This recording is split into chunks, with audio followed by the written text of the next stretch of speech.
Bilang bahagi ng patuloy na advokasya ng Baguio City Police Office sa pagsusulong ng makatawa at malasakit na serbisyo, pinangunahan ni Police Colonel Rowell D. Tagal, City Director ang pamamahagi ng mga wheelchair at grocery packs sa mga stroke patient sa ilalim ng programang Panagaywan Iti Kailian 2.0.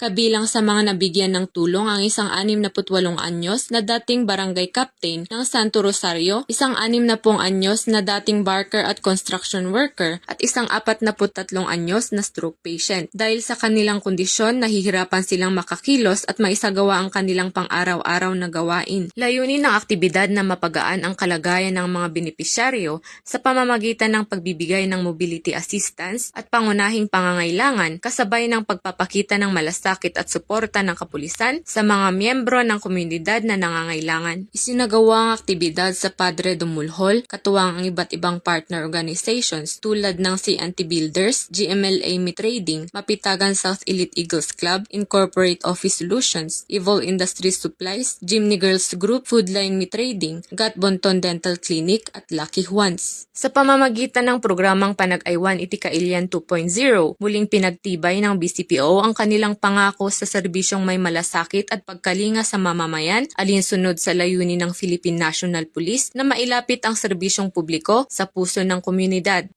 Mula dito sa Riyon ng Cordillera, ako ang inyong PNN correspondent, Patroluman Grace Bulangan, alagad ng batas, tagataguyod ng Balitang Pulis.